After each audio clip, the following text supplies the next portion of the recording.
I'm 37 years old, and my 34-year-old wife and I got married last July. Before our wedding, we had countless discussions about what we wanted from our marriage and, more importantly, what we didn't want to lose. For me, it was about preserving our joy, that sense of partnership that made life feel vibrant and full. For her, it was all about freedom, the ability to have fun and live without feeling tethered. Things started well, or so I thought. Just 3 months into our marriage, my wife joined a group called SSH. She described it as a community for married people who wanted to focus on happiness while maintaining a playful, carefree lifestyle. Blinded by love and trust, I believed her, even though, looking back, there were signs that should have raised alarms. For one, she never shared any wedding photos or pictures of us together on her social media. It felt like our marriage was a secret she was keeping, and while I tried to ignore it, it gnawed at me. Whenever friends visited, they were always people she knew from before, never anyone from the new group she claimed to enjoy so much. When I asked her about it, she brushed me off, saying she'd share that part of her life when the time was right. Then came the final day of 2022. We spent the morning cleaning the house, and she misplaced her phone. I called it for her, only to see that she still had my number saved under just my first name, a small detail but one that felt significant. When I mentioned it, she dismissed me, accusing me of being petty and insecure. I tried to brush it off, but the nagging feeling that something was wrong grew stronger. The turning point came last Tuesday. My wife left in the late afternoon to spend time with her SSH group.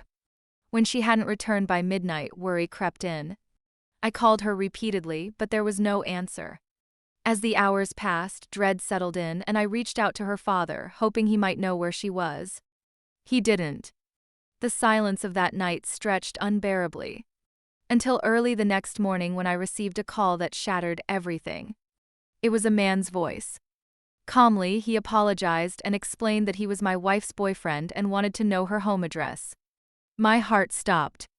Unable to process what I was hearing, I managed to keep my composure and invited him for coffee, telling him I was her brother. He agreed, unaware of who I really was. Sitting across from him in the cafe, I listened as he spoke with a sincerity that only deepened the blow. He recounted how they'd met through the SSH group, which, contrary to what my wife had told me, was actually a social circle for singles looking for fun and excitement. He said they had been seeing each other for months and were serious enough that he wanted to meet her family. But she had been hesitant, refusing to introduce him to anyone close to her. Hearing this felt like an out-of-body experience, a surreal moment where my mind could barely register the words. I told him I could put him on a call with her father, and he agreed. The call revealed the truth. She was married, and the realization hit both of us hard. His expression mirrored the shock and betrayal that I felt, two strangers connected by the same deceit. I couldn't sit there any longer. I left, went home, and packed a bag, knowing that whatever life I had in that house was over. 3 days after leaving, I was called to the police station. It turned out my wife and her boyfriend had been detained after a public scene at our house. He had confronted her about her lies, and their argument escalated, leading to a mess that drew the attention of neighbors and police. Seeing her at the station was painful.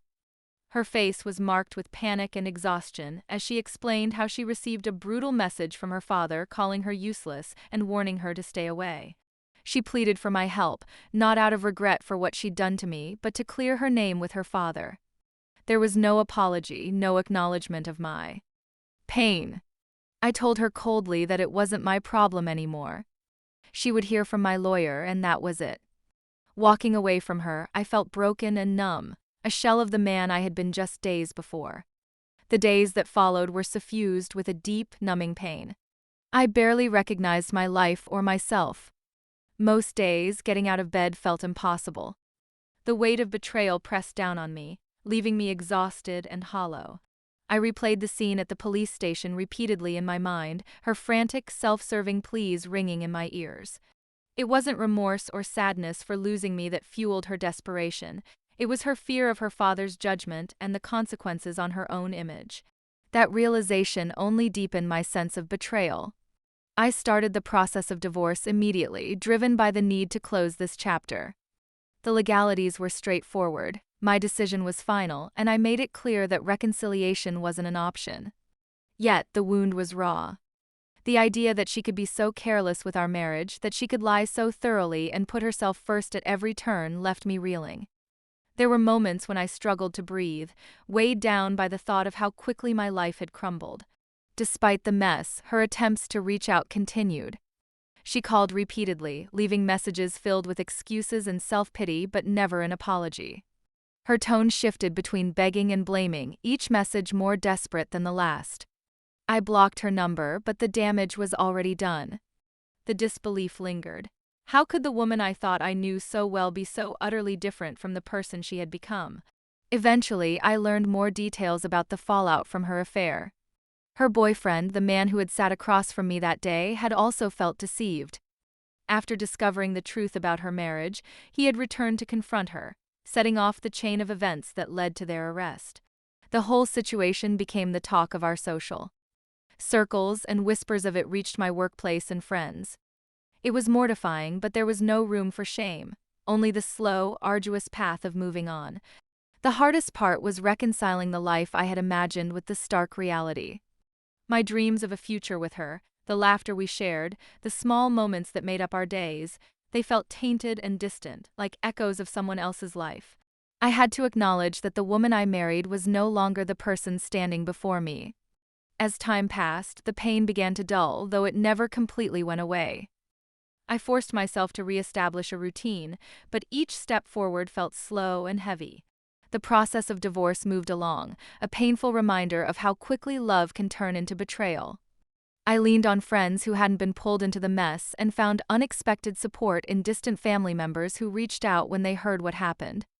Their words, small acts of kindness, helped break the suffocating silence of my days. Eventually, the court proceedings concluded, finalizing the end of my marriage. The closure brought a mix of relief and sadness.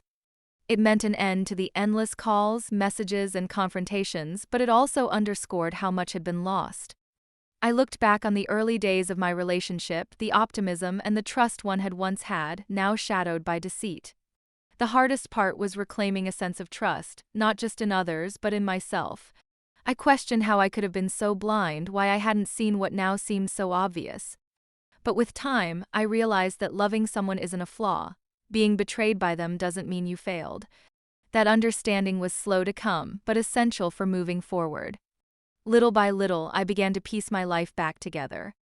I reconnected with old hobbies, reaching out to friends for evenings that felt a bit more normal with each gathering.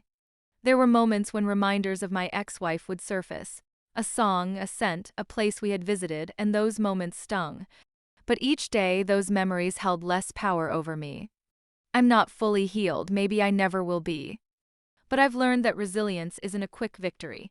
It's found in the everyday act of choosing to stand up and try again. And though I'm still working through the wreckage, there's a glimmer of hope that the future, whatever it may hold, can be built on more solid ground. To those of you who have made it to the end of my story, thank you for listening. If you've found any part of this story meaningful, please consider subscribing. Your support means more than you know.